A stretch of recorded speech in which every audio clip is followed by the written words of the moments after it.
తెలంగాణలో phone tapping case ప్రకంపనలు రేపుతుంది. Intelligence అదనపు ఎస్పీ భుజంగరావు వాంగ్మూలంలో సంచలన విషయాలు వెలుగులోకి వచ్చాయి.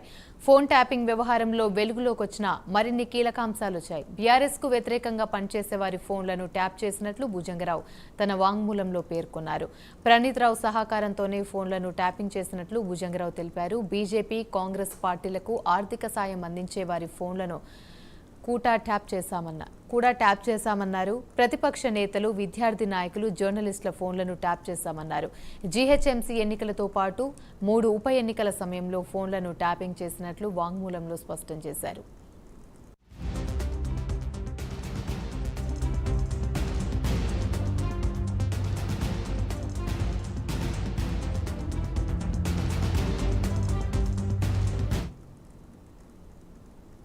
ఎలాగైనా సరే మూడోసారి బీఆర్ఎస్ ను అధికారంలోకి తెచ్చేందుకు ప్లాన్ చేశామన్నారు.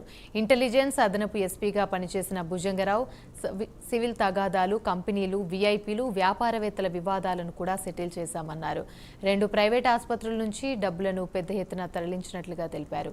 ఎన్నికల ముందు బీఆర్ఎస్ నేతల ఆదేశాలతో టాస్క్ ఫోర్స్ వాహనాల్లో డబ్బులు తీసుకెళ్లినట్లుగా వివరించారు.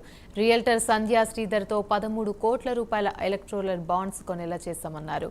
మాట వినకపోతే క్రిమినల్ కేసులతో చిత్రహింసలు పెట్టామని వాంగ్మూలంలో పేర్కొన్నారు.